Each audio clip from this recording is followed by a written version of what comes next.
Say you're Vladimir Putin and you did a deal with Trump last year. Now, I'm not suggesting there was any such deal, mind you, but if you are Putin and you did do a deal, what might Trump have agreed to do for you?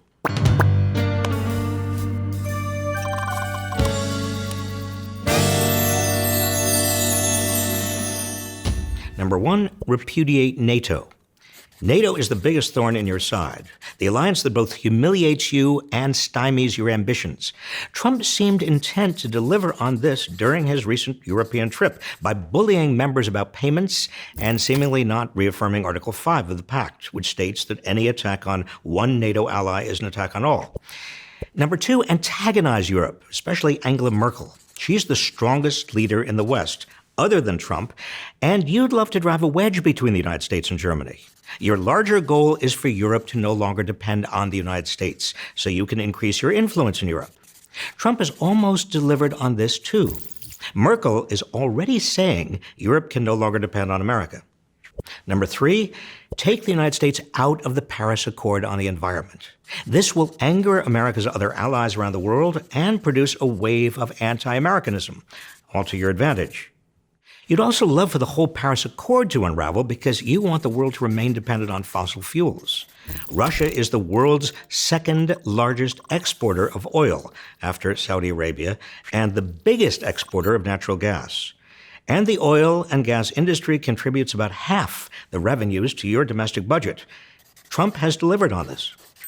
Number four, embark on a new era of protectionism, or at least anti-trade rhetoric.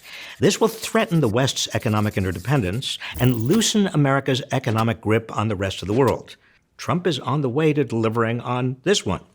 Number five, end the economic sanctions on Russia imposed by the United States in 2014. Oil production on land is falling, so you want to tap the vast petroleum and gas reserves offshore in the Arctic. In 2011, you and ExxonMobil's Rex Tillerson signed a $500 billion deal to do this, but the sanctions stopped it cold. Trump has promised to lift them, but he hasn't delivered on this yet because he's got to cope with all the suspicions in America about his deal with you. Once it dies down, he'll end the sanctions. In the meantime, he'll give you back the two compounds that were seized by the Obama administration when the U.S. intelligence discovered you'd interfered in the election. And what did you agree to do for Trump in return? Two things. First, you'd help him win the presidency by hacking into Democratic Party servers, leaking the results, sending millions of fake news stories about Hillary to targeted voters, and tapping into voter lists. And second, after he was elected, you'd shut up about your help so Trump wouldn't be impeached and convicted of treason. In other words, if you did a deal, and again, I'm not suggesting you did, you both still have every incentive to fulfill your side of it.